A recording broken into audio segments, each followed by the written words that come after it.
There's a great image to start on right here. There's such a haunting energy to this man. What's up, everybody? Back again with another rapid fire piece of commentary for you.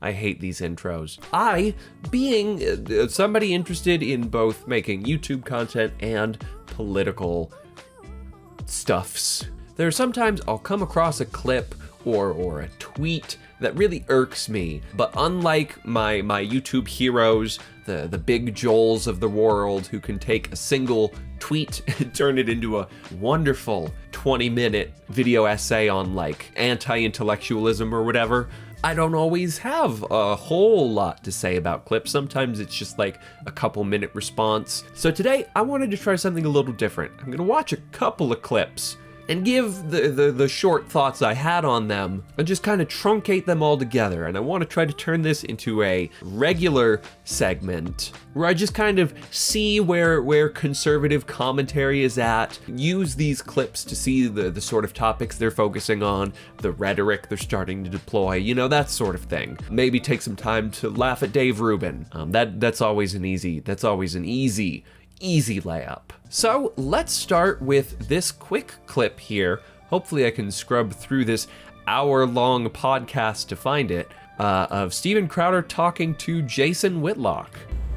All right, welcome to Ash Wednesday. That's a horrible, my voice went, oh, all right. Which is horrible because of how masculine our guest is. It almost makes me feel embarrassed to be. He's a caricature of himself. He's got the flannel, the puffy beard. The second his voice cracks, he just turns into this spiral of like, oh no, this guy I'm talking to is so cool and he was a sports dude. He's so masculine. My masculinity's not up to par. Oh no. And that's a torch lighter. So what we want to do is toast the cigar all the way around. Kind of see like you want to toast the edges. Okay, I gotta check the transcript real quick. I'm not here to watch 5 minutes of them drinking and smoking. Real quick, folks, I just want to mention, I'm just gonna kind of let this clip play for a minute and then respond to everything at the end. I wanted to go back to something you mentioned about sports kind of, conservative values. And that kind of goes to something that I've always said this, even if you look at rich white liberals like in Hollywood, the entertainment industry, they claim they're liberals, but they don't live like liberals. In the sense that they work really, they just feel guilty, so a lot of them don't want to accept that their work ethic or their skill, their talent has brought them success. How many years did you play in the NFL? I did not play. I played college. Oh, you played, sorry, you played, yes. Well, see, this is how much I know nothing about sports. Gotcha. But then you commentated, obviously. I made my bones as a journalist. So college ball. And you played 5 years, did you? 4. You played 4 and then they took me 5 years to graduate from college. Okay. Well, I'm just kidding. I'm 0 for 2. But just wait, he's about to be over. The point here is, did you feel like people were discriminating against you based on race when you played college ball? Look, did I see some racist acts as a college football player? Did I experience some? Yes. Guarantee you not the answer Steven was expecting or hoping for. We had a black guy and a white guy on our team, and I liked both of them, but they got in a fight with each other at a party, and the coach kicked the black kid off the team. And we all erupted. Yeah. I was like, hey man, this guy was at the fight. Yeah. This is crazy. And we got... That man is horrified right now. He is so uncomfortable. I can taste it. And we got the guy reinstated on the team. Was it like a mutual fight? It wasn't like a jumping or anything like that? No, it was a mutual fight. Yeah. It was a mutual fight. It was, look, we played against, I won't name the kid's name, but we called me the N-word throughout the entire game. And I just kept looking, I knew guys on the... So let's roll back the tape for a second and see where we went from. We went from Hollywood liberals aren't real liberals to... You played in the NFL, no, it was just in college. To, did you experience racism? Yes, I did. I saw a coach more harshly penalize one person than the other. To then, oh, I got called the N-word a few times in games. Like, this is just such a weird, disconnected roller coaster of questions. And he just kind of has to pivot while he sits there with that panicked expression on his face. And while plenty of people have made sort of the observation that Crowder here looks really uncomfortable in this stretch of time to be talking about racism, when Jason Whitlock says it did happen. Like, it sounds like he was very prepared for the answer and maybe wanted the answer to be no, so that they could go into a segment about how the left, overstates how prevalent racism is. And then Jason Whitlock's like, no, it happened. It happened to me a few times. But a few people have observed that before. But what I really wanted to talk about here is this really weird framing at the top of the clip. So let's be sure to listen to it again. Pirates and like, here you go. I wanted to go back to something you mentioned about sports kind of, conservative values. And that kind of goes to something that I've always said this, even if you look at rich white liberals like in Hollywood, entertainment industry, they claim they're liberals, but they don't live like liberals. In the sense that they work really, they just feel guilty, so a lot of them don't want to accept that their work ethic or their skill, their talent has brought them success. What the fuck is he on about there? He says rich white city liberals aren't liberals. Oh, okay. Why is that? Because they have a work ethic and they don't realize it.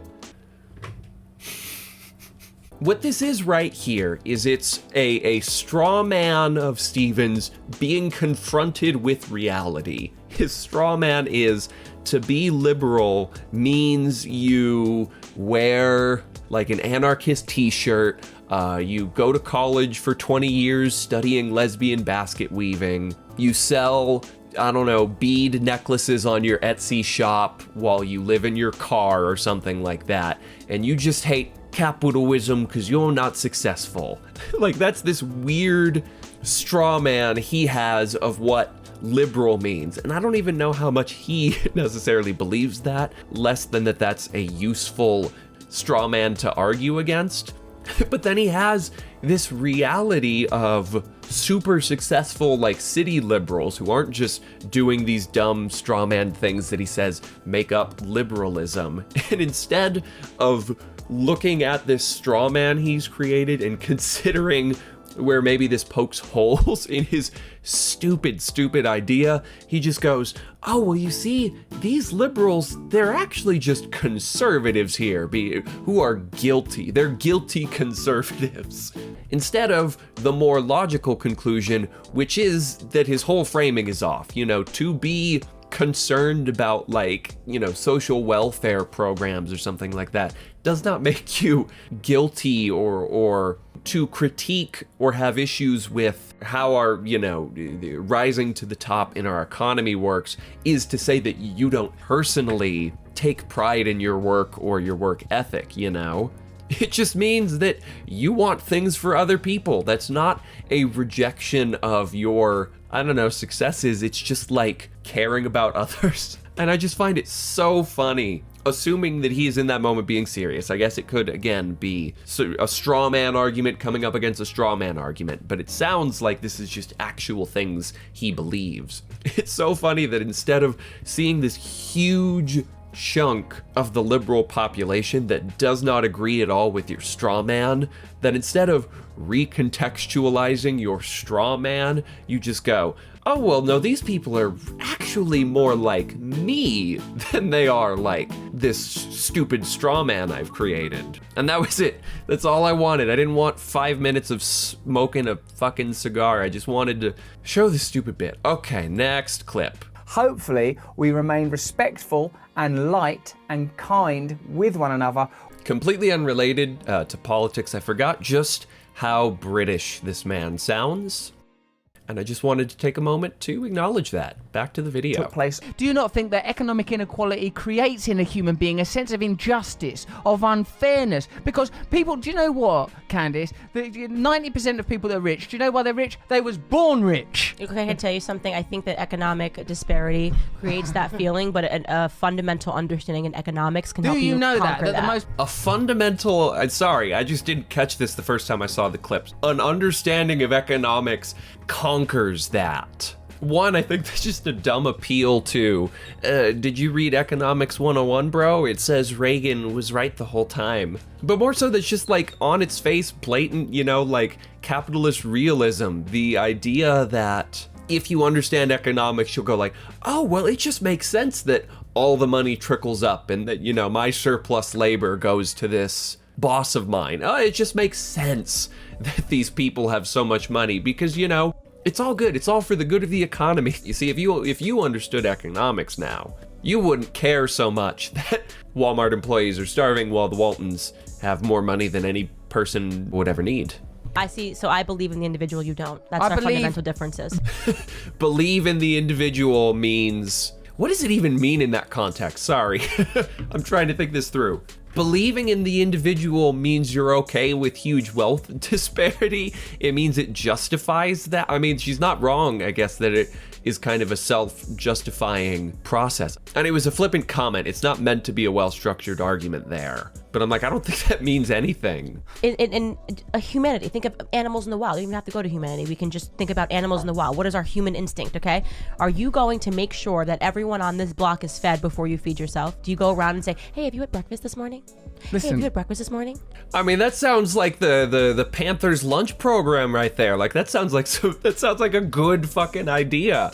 I don't know why you're discounting the idea of going around and making sure you got food, you good, homie? That just sounds nice. And if you have an excess, of course you're going to do the human condition, and our incentives are going to be to want to help are you people. mental? Incest. The richest 15 people on the planet have got as much accumulative wealth as the poorest 5 billion. But that's an excess. No. Really glad that he's sticking it to her on this one, because that is that's really the only response to her line of argument there, is that if there's any period of time that disproves the idea that if you just funnel rich people money, they'll do good things with it, it's us approaching, Gilded Age levels of inequality again, because clearly they're just kind of sitting on it and they're using it to go to space. They're not using it to feed people, even though they have billions in excess. But That's an excess. No. That's an excess. Okay, excuse me. First and foremost, you're talking about literally 0.00001% of the world is what Let's you're get talking 'em. about. That's the problem, Candace. It's a very small number of people. I don't see why you can't see this. Okay, Let's get 'em. and what are they preaching? What do they want? Socialism, so that nobody else has the opportunity to become what they've become. They're the ones that are They're pushing not preaching forth. socialism. Yes, That's not they real are. socialism. Well, Are you kidding? George Soros doesn't want socialist policies. Jeff Bezos, the richest man in the world, doesn't want socialist policies. They want to make sure that no one else has the opportunity to get to we where they need to got. discuss our language, me and you, because We do. Here's what my socialism looks like. Take Jeff Bezos' wealth from him, except for a reasonable stipend for him to live on. Something like, he can have 10 million a year or something.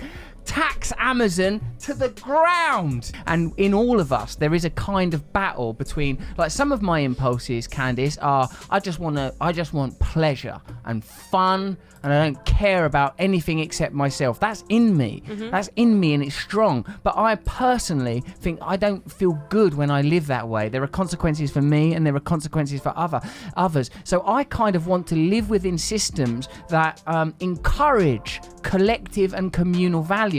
That instead theft. of We're talking about theft. no, we're not talking about theft. Demanding that people give up their stuff is theft, but it sounds pretty when you say Listen, encourage. That's you, theft. you keep translating what I'm saying I'm helping you. into. No, you're not helping me. He's you're talking about theft. You're translating what I'm saying into rhetoric that you can argue with, creating straw men of my words as we go, so not you straw can kick men. them That over. is theft. No, that's.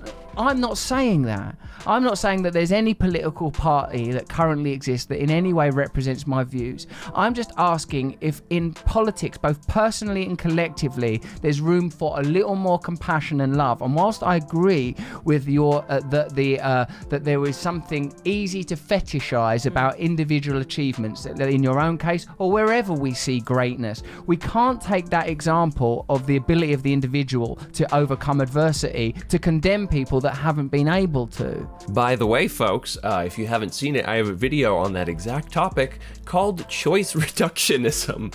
It's a word I want to get. Let's get that #1 trending on Twitter, folks. But more to the point, there's a really interesting juxtaposition here in how she talks about socialism, but more specifically, economic policy. When they're talking about socialism, she goes, you know who's pushing for it? The witch.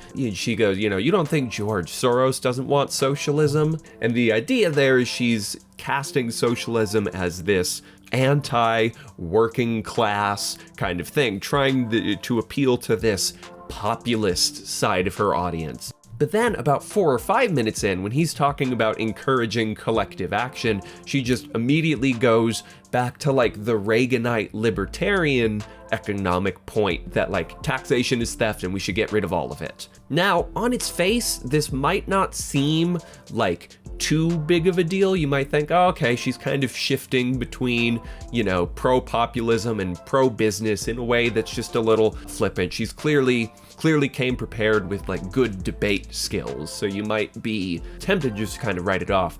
But I think there's something really, really important we can take away from this about the internal contradictions of right-wing populism. And I don't know that it's ever been exemplified better than this couple of seconds here. She talks about theft, but not wage theft. One, okay, yeah, real quick point, that's absolutely true. The only theft she cares about is taking some of that surplus value back in the form of taxes. That's theft. And really, I think the issue with right-wing populism is this clash of what I guess we could broadly call populism, you know, somewhat of an anti-elitist rhetoric with this like Reaganite era conservatism, you know? Like the whole idea of trickle-down economics, the literal point of Ayn Rand's Atlas Shrugged is to say that society is best served by cutting loose the potential and economic ability of the individual, of the businessman. Regulation, taxes, and all that were seen as a barrier to these wonderful individuals doing with the world as they saw fit, gracing us with their glorious ideas. And then you have populism, something that in even its most conservative forms does contain a critique of elitism. Like it is aware, it is blatantly upfront critical of the choices that rich people make. You know, the whole idea of free trade is it is a critique of the choices people make when seeking a profit. You know, they'd rather send their whole manufacturing operation overseas to some people that will never buy the product, never have the ability to buy the product, then ship it all the way back over here to sell it to Americans just because those people over there are asking for way less money. And that is something that populism takes issue with. And that's a pretty direct contradiction because, again, the libertarian Reaganism economic argument is that, no, actually, we need to remove these, you know, barriers to free trade because they're getting in the way of development. You know, it brings a cheaper product to the citizens that can buy these products. You know, all those things. You need to deregulate. And then you have this populism coming in and saying, no, well, actually, there are some ways in which that model can go awry if not properly structured, you know. And, you know, for a leftist like myself, or even for a bit more of a moderate out there, the populism position can exist with logical consistency. You know, you can say what I just said, taking issue with free trade, and that can live perfectly okay in your mind, not necessarily contradicting other parts of your ideology. Like my critique of free trade there comes very specifically from, you know, my critique of the profit motive, which I've talked about over and over again. But for a conservative, these two contradictory positions have to find some way to be married. They have to live together. And it's such a weird marriage because it snaps back and forth between rich people are our greatest asset, we need to let them loose, and rich people are actually kind of shitty, we need to rein them in some. Like it's cognitive dissonance at its finest. And you see this contradiction here in this video. At one moment, socialism is what rich people want. At one moment, it's, you know, anti-competitive, and that's why the rich people definitely want it. We need to avoid socialism because those darn rich people have too much. They're weighing their influence too much over our economy and our politics. And then when taxation, a thing that would level the playing field, comes up, she snaps right back to the Reaganite. It's immediately not okay to take money from rich people because she doesn't say it here, but you know, the argument I don't think she says it here, but the argument goes, oh, you know, they earned it, or why are you punishing success, that sort of thing. Just turned on a dime and immediately is giving a completely different definition of socialism. Like a minute ago, it was actually socialism is bad because it's very pro-business, but now socialism is bad because it's anti-business. And obviously the point is logical consistency is irrelevant to her, or to, what's the word I'm looking for? The messages she wants to kind of, like engender in her audience and all that. But moreover, it's the problem with her movement as a whole. And I think the farther we get away from Trump's initial election in 2016, before he had gone and done anything, I think the more these kind of flaws in right-wing populism's economic platform really become clear. The answer, of course, is that the libertarian Reaganite side is winning out time and time again.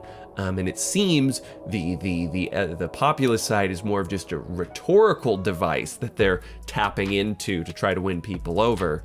But it is a contradiction, no matter how well she or anyone else talks around it. That is a clashing of heads that I've really yet to see fully kind of hashed out in the form of somebody's personal politics. Like, I've yet to see somebody who would consider themselves a right-wing populist ever lean too hard on the populist side. And I think you could argue moneyed interest, or that they're all demons who like bad things happening. But I think more so it's just kind of like, the capitalist realism in us.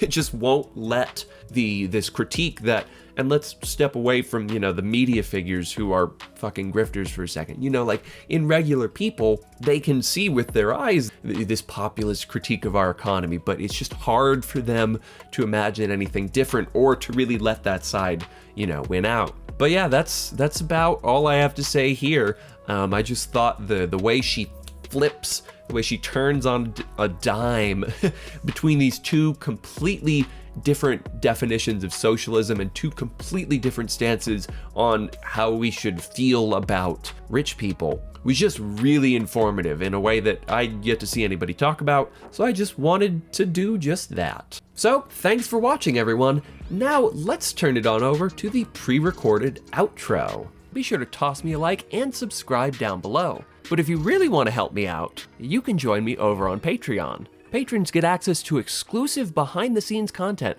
like early versions of every video, and exclusive Patreon-only videos. Plus, if you join the Piley Benton's Biggest Boys tier, you get your name read off at the end of every video, which I am about to do once I pull up the names. Zoth, Revo Pregame, Emily, Kyle Foley, Jennifer Jones, Caffeine Unicorn, Goblin of the Year, Stockwell Homestead, Nillick Elites, Floof Pants, and Cameron Fordo. So if you want to hear your lovely name read off at the end of every video, be sure to join me on this specific tier. By the way, folks, I just started a Discord community. Yay! Be sure to check the links in the description to figure out how to join. Thanks much, everyone, and I'll see you next time.